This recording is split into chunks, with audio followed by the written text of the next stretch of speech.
जहां पर आज दूसरे चरण का मतदान होना है और ऐसे में पोलिंग बूथ में तमाम तैयारियां कर ली गई है। थोड़ी देर में दर्शक वहां पर पहुंचेंगे, अपने मताधिकार का इस्तेमाल करने के लिए जनता पोलिंग बूथ पर पहुंचेंगे और उससे पहले उनके लिए तमाम व्यवस्थाएं कर ली गई। चप्पे चप्पे पर सीसीटीवी की निगरानी, सुरक्षा व्यवस्था कड़ी कर दी गई है। हर वो इंसान के लिए वो तमाम सुविधाएं पोलिंग बूथ पर की गई है और ऐसे में न्यूज़ वन इंडिया लगातार अपने दर्शकों से ये अपील कर रहा है कि अपने घरों से बाहर निकले, अपने मताधिकार का इस्तेमाल करें, क्योंकि वोट करना जरूरी है और ये आपका हक है, क्योंकि लोकतंत्र का महापर्व है ये। और ऐसे में अपना वोट का इस्तेमाल जरूर करें।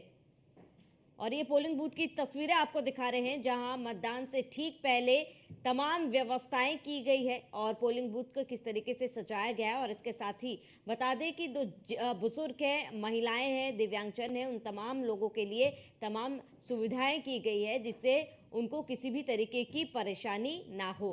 तो पहले आप मतदान करें आज और बाद में जलपान।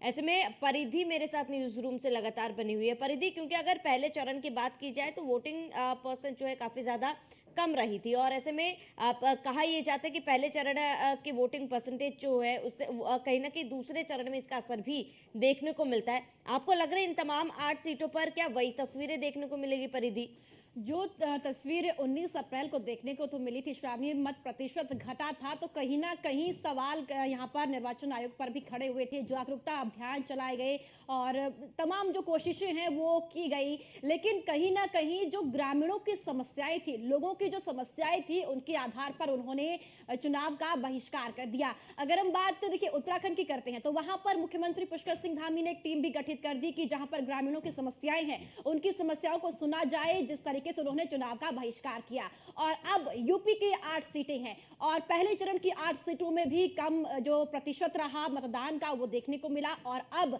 ये दूसरे चरण का मतदान है। तो कहीं ना कहीं अब चुनौती भी है चुनाव आयोग के सामने कि कैसे इस मत प्रतिशत को बढ़ाया जाए और ज्यादा से ज्यादा जो लोग हैं वो मतदान केंद्रों में पहुंचे और अपने मताधिकार का प्रयोग करें। तो कई जगह की जो तस्वीरें हैं वो हमने भी देखी जहां पर पूरे जो गांव है उनकी ओर से चुनाव का बहिष्कार किया गया। उनकी कई समस्याएं थी, रोड की समस्याएं मेन वहां पर देखने को मिली, शिक्षा को लेकर उनकी समस्याएं देखने को मिली और साथ साथ उनकी तरफ से यह भी कहा गया कि सांसद सिर्फ चुनाव के दौरान ही यहां पर दिखते हैं, बाकी वो उनके चेहरे वहां पर दिखाई नहीं देते हैं। बात अगर विकास के भी करते हैं तो वो सांसद वहां पर बिल्कुल भी नहीं दिखाई देते हैं और यही वजह है कि उनकी तरफ से चुनाव का बहिष्कार किया गया। लेकिन सरकार की ओर से भी लगातार अपील की गई कि अपने मताधिकार का प्रयोग जरूर करें और चुनाव आयोग भी लगातार अब अपील कर रहा है कि अपने मतदान का ज्यादा से ज्यादा जो प्रयोग है वो करें। लेकिन अब देखना ये होगा कि इस बार दूसरे चरण में जो मत प्रतिशत है वो कितना बढ़ता है उत्तर प्रदेश में और पूरे देश भर में भी, क्योंकि 8 ऐसी सीटें हैं जहां दूसरे चरण में मतदान हो रहा है। ये अमरोहा, मेरठ, बागपत, गाजियाबाद, गौतम बुद्ध नगर, बुलंदशहर, अलीगढ़, मथुरा, ये तमाम ऐसी सीटें हैं जहां पर मतदान हो रहा है और कई ऐसी सीटें भी हैं जहां पर अति संवेदनशील बूथ भी बनाए गए हैं, कड़ी निगरानी के बीच यहां पर मतदान भी कराया जाएगा। तो प्रशासन के लिए श्रावणी यहां पर भी एक कड़ी चुनौती रहेगी कि कैसे निष्पक्ष तरीके से चुनाव को यहां संपन्न कराया जा सके। देखिए तस्वीरें भी हम दिखा रहे हैं पोलिंग बूथ की, किस तरीके से पोलिंग बूथ को सजाया गया है। वोट को लेकर लोगों को जागरूक करने की भी बात कही जा रही है, जगह जगह पर पोस्टर बैनर्स लगे गए हैं और अब इंतजार है केवल कि लोग यहाँ पर पहुंचे और अपने मताधिकार का इस्तेमाल करें। तो ये तस्वीरें भी आपके सामने है, एक देखिए मतदाताओं को आकर्षित करने के लिए अलग तरीके से वहां पर तैयारियां वहां देखने को मिल रही है। चलिए एक बार फिर से अपने रिपोर्टर्स का रुख करेंगे। अशोक कुमार बुलंदशहर से हैं, जितेंद्र गौतम गाजियाबाद से, प्रभजीत सिंह अमरोहा से और गगन पंडित मथुरा से हैं। गाजियाबाद का सबसे पहले रुख करेंगे। जितेंद्र, गाजियाबाद में क्या तैयारियां, क्या व्यवस्थाएं इस वक्त देखने को मिल रही है, क्योंकि अब बहुत कम समय बचा हुआ है 7 बजने के लिए और 7 बजे से मतदान की प्रक्रिया शुरू हो जाएगी।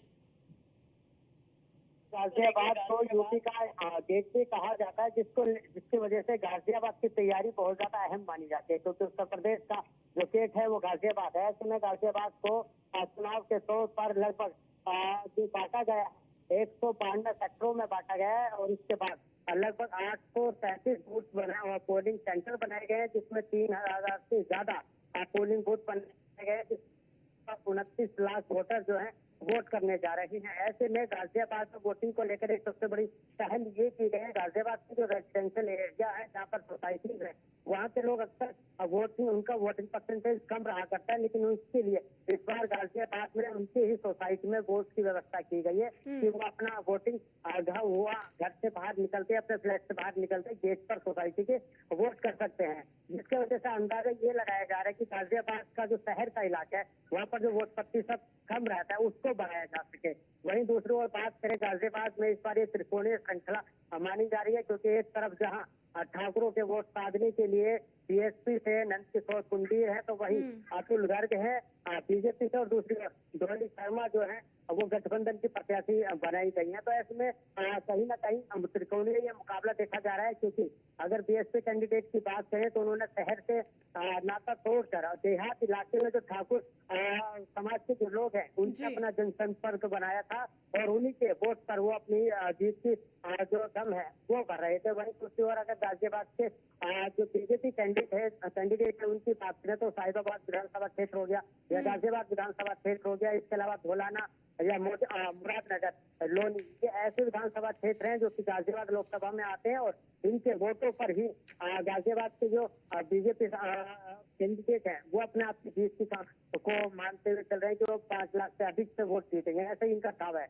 वहीं दूसरी ओर गठबंधन के प्रत्याशी की अगर बात करें तो उनका भी दावा है कि इस बार जो है गाजियाबाद के इतिहास को बदल कर रखने वाली है। ठीक है जितेंद्र, लौटेंगे आपके पास। अशोक, आपका रुख करेंगे बुलंदशहर की बात की जाए तो इस बार बीजेपी और बसपा दोनों की तरफ से सांसदों को मैदान में उतारा गया, यानी कि 2 सांसद आमने सामने हैं। क्या लगता है कि कड़ी टक्कर कौन किसको दे रहा है बुलंदशहर में?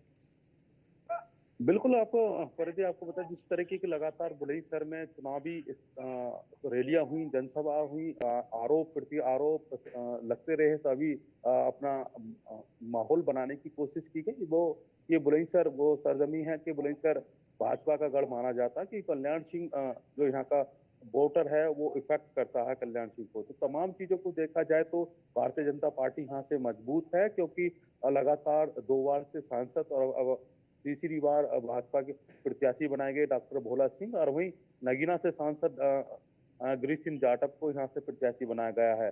अब देखना होगा, जिस तरीके के इनमें कांटे की टक्कर है, लगातार आरोप प्रति आरोप लगे। हालांकि 22 तारीख की जो रैली थी, पूरी तरीके से मायावती ने पूरी तरीके से वोटरों को लसाधने के लिए जो पीछे की योजना है, अपनी सरकार की योजना, अपनी सरकार की जो कानून व्यवस्था की तमाम चीजों को गिनाया गया था। हालांकि भारतीय जनता पार्टी का जो कैंडिडेट है डॉक्टर भोला सिंह, यहाँ से काफी मजबूत हैं, क्योंकि त्रिकोणीय मुकाबला देखने को मिल रहा है कि इंडिया गठबंधन का जो प्रत्याशी है वो कांग्रेस के खाते में ये सीट गई है। हालांकि कई लोकसभा चुनावों में कांग्रेस का प्रत्याशी यहाँ से नहीं लड़ा था, क्योंकि गठबंधन में सीट जाती थी। पिछली बार यहाँ से इसी सीट पर योगेश वर्मा चुनाव लड़े थे। तमाम चीजों को देखा जाए तो बीएसपी बनाम भाजपा हो सकता है, क्योंकि लगातार बीएसपी का भी काफी अच्छा वोट है। जिस तरीके की ठाकुरों की नाराजगी देखने को मिली थी, तो वो उनका साफ है कि जो भाजपा को हराएगा वोट हम उसको देंगे। तो तमाम चीजों को देखा जाए तो मुस्लिम इफेक्ट भी देखने को मिल सकता है कि साइलेंट वोट है, मुस्लिम वोट 3.5 लाख करीबन वोट यहाँ पर लोकसभा पर है, करीबन 18 लाख वोटर है जो अपना मत का प्रयोग करेंगे। तो तमाम चीजों को देखा जाए तो बसपा बनाम भाजपा हो सकता है, परंतु हालांकि जिस तरीके की कैंपन